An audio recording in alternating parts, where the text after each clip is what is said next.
Quando fores mãe, vais ver, e outras pérolas do folclore materno. É este o extenso quanto misterioso título do último livro de Ana Saragossa, através do qual vamos marcar aqui na RDP Internacional o Dia da Mãe em Portugal, que se assinala no próximo domingo. Isto porque vários países assinalam o Dia da Mãe em diversas outras datas. Bom dia, Ana. Bom dia. O que é que os leitores, ou neste caso as leitoras, vão ver quando forem mães? Bom, vou ver aquilo que eu também verifiquei quando eu própria fui mãe, que muitas daquelas coisas que as nossas mães nos diziam e que nos faziam revirar os olhos quando éramos garotos e garotas especialmente, porque eu não tenho experiência, nós éramos e somos duas filhas, acabam por se revelar bastante verdadeiras depois quando nós próprias nos tornamos mães. O quê, por exemplo? Por exemplo, aquele clássico do vou contar até 3, que não convence ninguém, que é... Mas intimida um bocadinho. Intimida a primeira ou a segunda vez que dizemos. Não, para aí até aos 3 anos, 3, 4 anos. Pois. Mas depois, a partir dessa idade, já começamos a dizer 1, 2, 2,5, 2 e 3 quartos, e depois temos de arranjar uma desculpa qualquer, porque eles já nos toparam completamente. Não, mas tem muito a ver. O que eu tentei mostrar neste livro foi baseado na minha própria experiência de filha. Muitas das frases das mães portuguesas e que serão com certeza comuns às mães de todo o mundo, que são uma espécie de léxico comum da maternidade. E o seu lado cómico. E acrescentei também uma parte que tem muito a ver com a minha experiência pessoal, que é o facto de ser alentejana e ter uma mãe alentejana, e acrescentar então um léxico das alentejanices, das não é? alentejanices, exatamente. Vamos então saber que algumas dessas frases. Bem... Elas são tantas, mas pronto, aquelas que eu tenho mais presentes o tempo todo, e que os meus filhos também já usam, é o famoso, bom, temos a burra nas couves. Quando a minha mãe diz que temos a burra nas couves, isso traduzido dá, já estás a fazer asneira e... Já estás a pôr o pé fora do... Exatamente. Não, a fazer xixi fora do penico. Exatamente, não é? Já estás a fazer a asneira e não tarda nada, isto vai dar para o torto.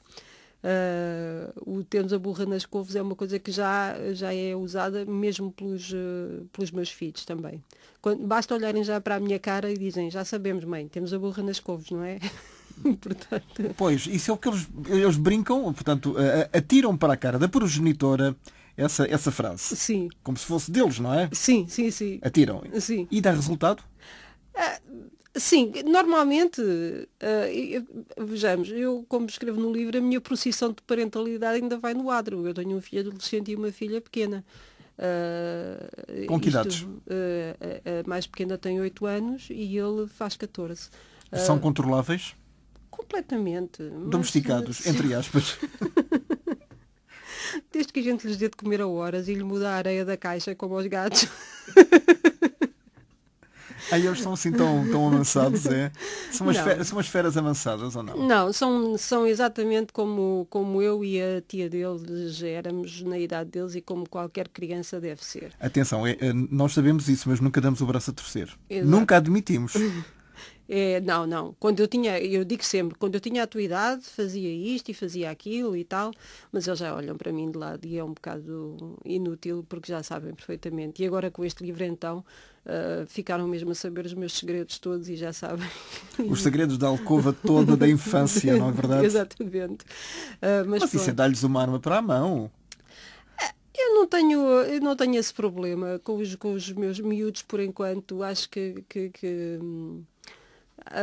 acho que a arma melhor que se pode dar a qualquer criança é o sentido crítico. E os meus filhos têm-no em abundância. E isso também gera respeito. Nós confiarmos na inteligência dos filhos é uma coisa que gera bastante respeito mútuo, de parte a parte. E isso a mim tranquiliza-me um bocado e foi muito interessante ver a reação deles, os dois, a este livro. Mas é sentido crítico ou autocrítico também? Ou isso é mais difícil? por enquanto ainda essa parte ainda não está muito equilibrada nessas idades. Os adolescentes, como todos nós sabemos, têm um sentido autocrítico exacerbado. Acham-se horríveis, ou acham-se incompreendidos, ou acham-se feios, é muito complicada aquela idade da adolescência. As meninas de 8 anos, como sabemos, são umas princesas, todas elas folhos e alegria. São umas coquetas, umas não é? coquetes. Portanto, por isso, a autocrítica é uma coisa que ainda não se aplica àquelas idades. Felizmente, ainda bem, têm tempo. Acho eu. Tenho mais que tempo para empreender. Algumas até começam tarde demais, não é? Exatamente. Exatamente. Esperemos que não seja o caso. Eu não sei se neste livro, quando fores mãe, vais ver se está descoberta a origem da célebre frase a idade do armário. Não. Não está? Não. Mas por acaso a Ana sabe ou não? Não, eu não sei. O meu ex-marido tinha uma teoria que era assim que eles começassem a chatear, ia a uma loja de móveis, comprava um armário e metia-os lá dentro e só os deixava sair com 18 anos. Mas não sei. Eu acho que é a idade em que eles se armam. Mas não tenho essa experiência com os meus filhos, muito sinceramente. Por enquanto ainda não tenho. Eles começaram já a colocar, pelo menos o mais velho, a colocar em questão a autoridade da mãe? Não. Mas isso tem muito a ver com o facto de ser rapaz, penso eu. Acho que as meninas são mais... A minha filha de 8 anos já contesta com muito mais argumentos e é muito mais argumentativa do que... O quê, por exemplo? Tudo. Desde aquilo que eu lhe dou para vestir até aquilo que eu lhe dou para comer. É praticamente tudo. O facto de ter de fazer os trabalhos de casa, o facto de ter de fazer a cama, o facto de ter de arrumar o quarto, tudo isso é contestado. O meu filho não contesta nada disso, também não arruma o quarto, é um facto, mas pelo menos não refila. Isso, a distribuição das tarefas domésticas também é muito importante para eles perceberem que a mãe não é a criada. Nem sequer é a melhor amiga deles. Não, não, assim, eu sou absolutamente contra essa ideia da mãe melhor amiga. Evidentemente que nós queremos e ambicionamos ser a pessoa a quem os nossos filhos recorrem em qualquer aflição e em qualquer atribulação que tenham, mas não num plano de igualdade, não contar à mãe da mesma maneira como contam a um colega da escola. Procurar na mãe e no pai uma figura de autoridade e de mais sabedoria, porque é a nossa obrigação, de facto, termos um pouco mais de sabedoria do que os filhos. Portanto, não é aquela figura como os americanos ou os ingleses dizem que é o buddy, aquele companheiro que está ali sempre disponível. A mãe não é isso. Pois, mas isso também vem muito daquela tradição anglo-saxónica das mães ficarem em casa a partir do momento em que casam e são mães e ficarem sempre em casa e fazerem os lanchinhos e os almocinhos para os filhos. As mães portuguesas não têm essa, por necessidade ou mesmo por tradição. Pelo menos a minha mãe sempre trabalhou. Infelizmente podem estar em casa, mas é por outros motivos, por estarem desempregadas. Agora aquela coisa, aquela quase corrente filosófica de que a mulher deve ficar em casa e da vocação da mulher ser a maternidade e ter filhos e criar os filhos, não faz parte da nossa cultura. Eu diria felizmente. Mas pronto, claro que se alguma mulher sente que é essa a sua vocação e que é essa a sua vontade, por favor, realize-a, isso é o melhor para os filhos e para ela. O que for melhor para ela e para os filhos é sempre o melhor. Mas não é evidentemente o caso geral das mulheres portuguesas. E, portanto, não há essa noção de que a mãe está ali para servir tudo à disposição, não é? Tem de haver distribuição de tarefas, até porque os horários de trabalho são impiedosos e tem de haver essa distribuição, evidentemente. E é uma coisa absolutamente necessária para a preparação para a sua própria vida. Evidente. Porque eles, de hoje em dia... vamos colocar, por exemplo, uma questão... daqui a 6, 7 anos, por regra, até pode ser daqui a 10 ou 15 anos, por necessidade, quando o filho mais velho sair de casa, acha que ele poderá ir preparado para viver sozinho ou não? Ou vai cometer exatamente os mesmos erros que comete por estar ali a mamã a amparar-lhe os golpes, entre aspas? Eu espero sinceramente que sim. espero, faço por isso e o pai também faz por isso. Mas é muito cedo, com 14 anos eles não percebem. Ele, neste momento, é muito interessante. Estamos os dois à procura de nos autonomizarmos um do outro, porque não são só nós, os filhos que dependem de nós também dependemos muito dos filhos. A nós também nos faz aflição que eles, especialmente com o mundo que temos agora e com a maneira, claro, todos nós com 6 anos já íamos sozinhos para a escola. Esta geração Não vai. Não vai. Não vai por uma questão de segurança. Exatamente. Mas a partir de uma certa idade tem de ir. E tem de se autonomizar. Mas Ana, mas alargar as amarras dos filhos, eu acho que deve ser muito doloroso. É muito complicado. Eu conheço vários casos de amigos que mais velhos que realmente numa situação quase que inesperada, os filhos foram obrigados a sair ou porque arranjaram trabalho noutro local, no estrangeiro, e de repente eles que estavam totalmente desasados.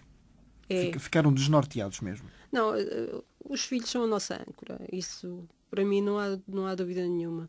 E uma vez que este livro é sobre mães, e eu me inspirei no exemplo da minha mãe e dos meus pais, realmente o que eu sinto, e isso é uma grande tradição portuguesa que nós temos, e que eu acho maravilhosa, é que os pais, depois, além de depois serem nossos pais, são excelentes avós para os nossos filhos. E uma excelente amarra também afetiva. Aliás, recentemente uma estação de televisão transmitiu uma reportagem exatamente. Há miúdos que são criados pelos avós por várias circunstâncias da vida, divórcios, impreparação dos pais, etc., por N motivos. Os avós é que tomam conta da educação deles. E, de facto, não há aquela diferença de idades. Eu sei que tu não és meu pai, és o meu avô, mas é como se fosse realmente um pai na verdadeira acessão da palavra. Também há muitas situações em que os avós já estão reformados e tomam conta dos netos pequenos enquanto os pais vão trabalhar. Eu moro num bairro lisboeta onde vejo isso todos os dias. Muitos avós a tomarem conta dos netos durante o dia. Mas até que idade? Até à idade escolar. Mas isso não é mau para o convívio? Eles não deveriam ir o mais cedo possível, a partir dos 2, 3 anos? Ou mais cedo até? Se houver dinheiro, claro. Isso eu não posso opinar porque eu não sou de facto especialista. Na minha opinião, sim, o convívio é importante e faz falta. Por outro lado, há uma escassez efetiva de escolas e infantários em Lisboa. Qualquer pai pode... Em Lisboa, não, no país. Qualquer pai e qualquer mãe pode atestar isso. Os preços, mesmo nas instituições de solidariedade social, são proibitivos. Portanto, muitas vezes a opção possível são os avós. Até à idade dos 6 anos, até não é? à idade dos 6 anos, ou pelo menos dos 3 anos em que eles podem entrar nos jardins de infância do ensino Público. Do Estado.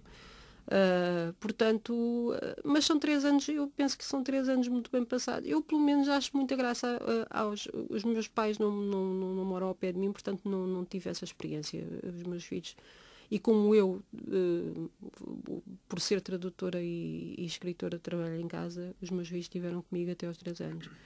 Mas eu acho muito interessantes os laços que se criam entre avós e netos.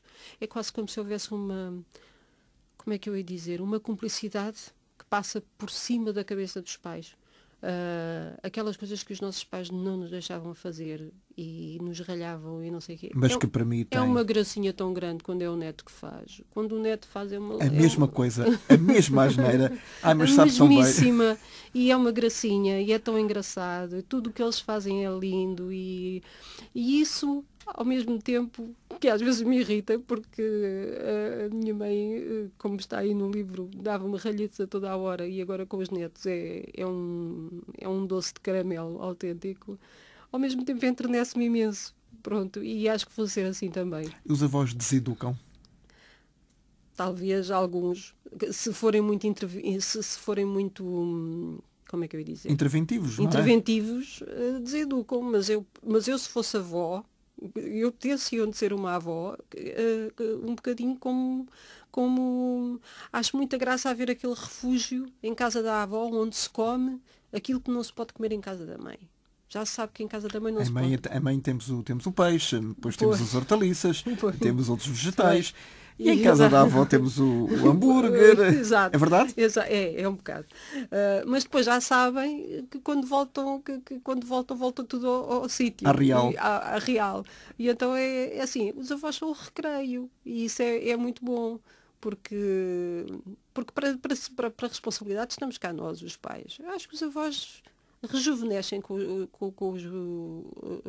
rejuvenescem ou rejuvenescem? Rejuvenescem. Rejuvenescem. É. Nossa, as pessoas rejuvenescem com os netos e que os netos dão uma nova vida aos avós e acho isso muito bom.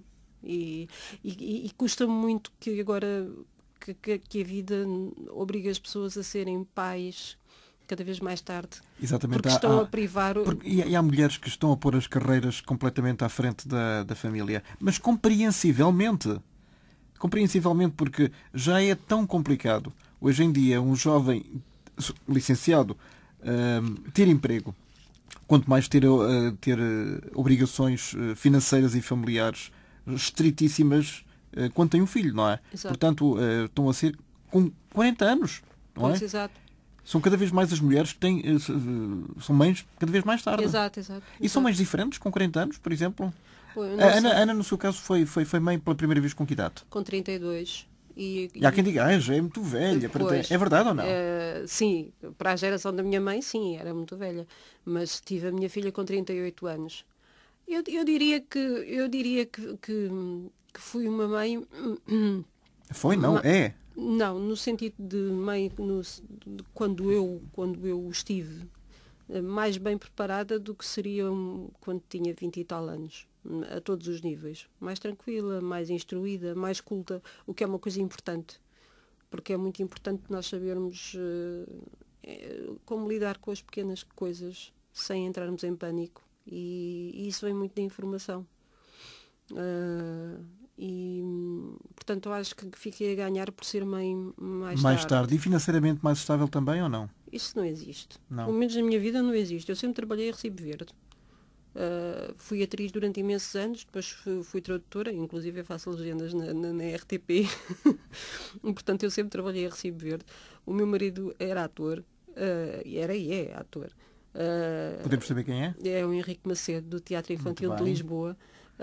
Tudo ligado à infância. Exatamente. E o meu sogro, fundador... O tio, não é? Exatamente. O meu sogro, fundador do Teatro Infantil de Lisboa, Agostinho Macedo. Uma família inteira dedicada ao teatro, a família do pai dos meus filhos. E sempre trabalhámos a recibo verde e nunca tivemos qualquer estabilidade. Portanto, aquilo a que Portugal chegou agora já é a minha vida há muitos anos. Esta precariedade horrível, esta incerteza. Não é novidade. Não é novidade. O que é uma novidade desagradável, inclusive, para mim, é que em vez de a minha vida melhorar para chegar ao pé do resto do país, foi o resto do país que piorou para chegar ao pé do que é a minha vida e a de muitos precários deste país. Mas apesar disso, nós arriscámos e tivemos os garotos e acho que foi o melhor risco que tivemos na vida. Ana, e é muito, muito arriscado hoje em dia ser mãe? Ou não? Não sei. Eu sei que cada caso é um caso, não é? Mas olhando para o nosso país, olhando para aquilo que nos rodeia e encomendando um filho, não é uma encomenda muito precária? Não sei. Eu acho que eu sou... Sinceramente, acho que temos de ir para a frente neste país, seja como for. E não é encolhendo-nos e fechando-nos, muito sinceramente. Claro que acho a maternidade irresponsável um perigo. Ou seja, não advogo que se tenha filhos sem qualquer planeamento ou sem qualquer... Depois isso levava-nos a outro campo, ao campo religioso, etc. Sim, exatamente. Mas, na minha opinião, pormos o nosso sonho de sermos pais ou mães em stand-by, à espera que uma situação política internacional e económica internacional melhor, é encomendar-nos à desgraça. Todos nós. Sim, é que as mães não podem esperar eternamente, não é? Os nossos ouvintes, e sobretudo as mulheres que nos estão a escutar neste momento, dizem, você está a falar porque é homem. Não, mas é verdade, se puser no vosso papel, vocês têm que ter um limite do razoável para serem mães, não é? Não pode, embora hoje em dia a ciência permita que senhoras de 60 anos sejam mães, mas isso é um contrassenso, isso é uma coisa contra a natura, não é? Pois, o problema é nós não se trata só de ter os filhos, também temos de os criar. Aliás, o meu livro trata disso. Todas essas frases e essas... nós estamos a enverdar por assuntos extremamente sérios, quando o meu livro é bastante humorístico. Muito bem, então vamos voltar ao livro. Mas é bom ouvir também a opinião da Ana sobre isso. Não é? Mas aquilo todas essas frases que eu escrevi e todas que eu ouvi à minha mãe e que as pessoas todas da minha geração ouviram às mães delas, fazem parte de um processo de criação de um ser humano e de vários seres humanos. Portanto, a maternidade e a parentalidade, principalmente, porque nunca se pode excluir os homens deste processo, jamais. Pelo contrário, cada vez mais os homens têm de estar envolvidos no processo de educação. É uma vida. Portanto, não é só ter os filhos. Ter os filhos é, digamos, o mais fácil. Eu costumo dizer isto porque eu odiei a parte dos partos. É o biologicamente mais fácil, não é? Para mim, adorava ter recebido um postal no correio para eu ir levantar os miúdos à estação dos Correios, porque a parte dos partos dispensava completamente. Com o carimbo de Paris, não é? Exatamente. Mas essa parte é mesmo a mais fácil, porque depois o resto é que é complicado. Portanto, não convém deixarmos isso para muito tarde, porque depois nem temos força anímica, como o senhor ex-ministro disse, nem temos força anímica para os criar. Pois, mas o senhor ministro pode abandonar o governo e vocês não podem abandonar os filhos, não é? Pois não. Quer dizer, não convém. Não convém, em teoria, pelo menos. Que outras frases tipo existem neste livro fantástico que volto a dizer, quando fores mãe, vais ver, da Ana Saragossa?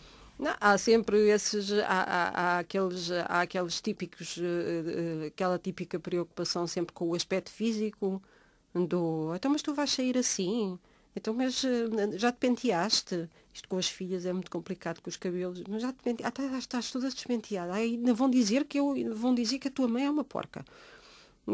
Que era uma coisa que eu nunca conseguia perceber.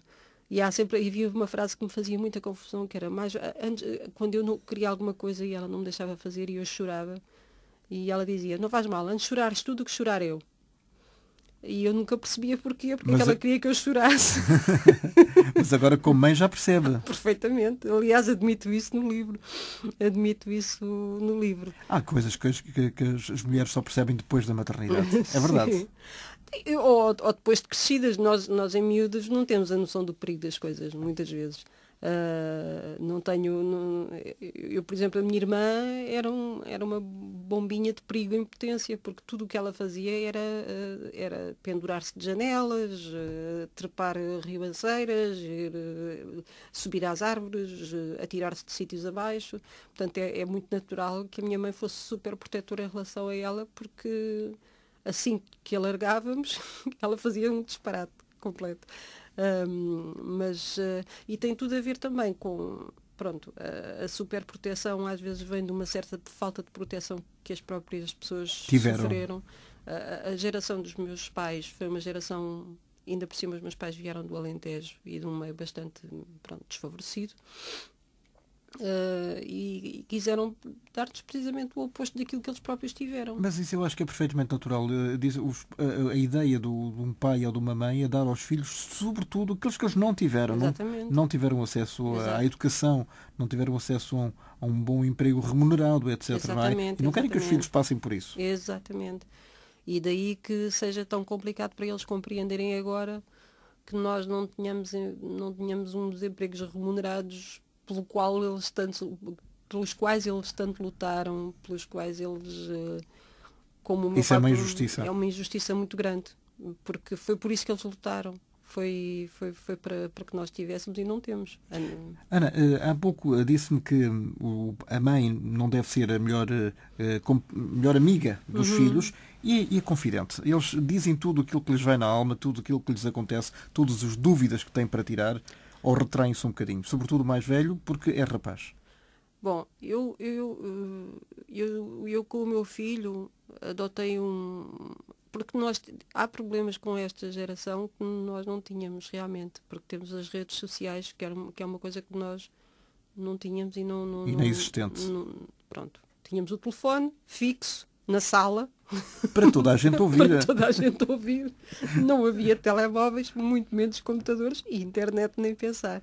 Portanto, a única coisa que eu tenho com o meu filho é um acordo, que é, ele não aceita amigos no Facebook sem me consultar e sem os conhecer.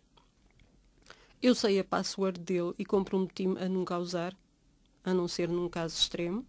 E, efetivamente, de desconfiança? Não, eu não tenho problemas não, de confiança. No caso extremo, o que é que isso quer dizer? De ele estar numa situação de perigo, ou de haver algum problema, ou de ele próprio me pedir, por exemplo. E, por outro lado, eu disse-lhe que toda a gente tem direito à sua privacidade. Ou seja, eu estou aqui para todas as coisas que tu sentires que precisas de confidenciar à mãe. Mas tens direito à tua privacidade, não precisas de me contar tudo. Precisas de me contar aquilo que tu sentes que a mãe pode ser útil. Que a mãe pode ser útil. Porque acho que isso é muito importante para um adolescente, ter essa liberdade. Não se sentir vigiado. A liberdade de dizer aquilo apenas Sim. que lhe vai no coração e na alma? Sim, de não se sentir vigiado. Mas isto, como digo, é um work in progress. Talvez daqui a 2 anos eu venha aqui penitenciar-me, se me der licença e dizer fiz tudo mal. Pois, mas nesse caso traga como é que ele se chama? Daniel. Traga o Daniel, que nessa altura terá 16 anos. E a educação pela televisão? A televisão é hoje uma babysitter eletrónica, por exemplo? É muito complicado. É muito complicado porque é complicado de gerir, porque vicia-os muito, embora o meu filho mais velho agora já praticamente já só veja aquilo que lhe interessa mesmo, gravações que ele faz. É mais seletivo, não é? É mais seletivo. A pequenina, se eu a deixar, fica horas em frente à televisão a ver, acho que posso falar, aquelas séries acéfalas do Disney Channel que eu odeio. E do Canal Panda já é mais... Não, o Canal Panda não me enerva tanto. Estamos a falar, penso que os ouvintes sabem do que é que se trata, são canais infantis ou infanto-juvenis que existem praticamente um pouco por todo lado. O Disney Channel é um canal em que praticamente já só há séries com adolescentes, portanto são mesmo adolescentes de carne e osso, e que eu acho que constituem, como é que eu ia dizer, modelos de comportamento muito reprováveis para os nossos miúdos, porque é sempre aquela juventude americana um bocadinho tola e um bocadinho... Por exemplo, o meu filho detesta essas séries porque diz que eles mentem, e que ele acha que é horrível mentir.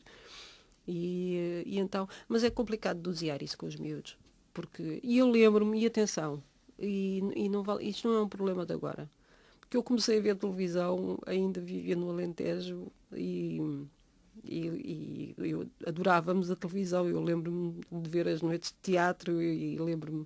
E a televisão sempre foi o nosso... Eu lembro-me de passar sábados e domingos em frente à televisão a ver aquelas cowboyadas, não era? É preto e branco. Preto e branco. Portanto, nós víamos imensa televisão. Só víamos era 2 canais, mas víamos imensa. E havia muitas regiões que não tinham o segundo canal, só tinham o primeiro, não é? Eu via tudo, eu via a telescola e tudo. E até fazia...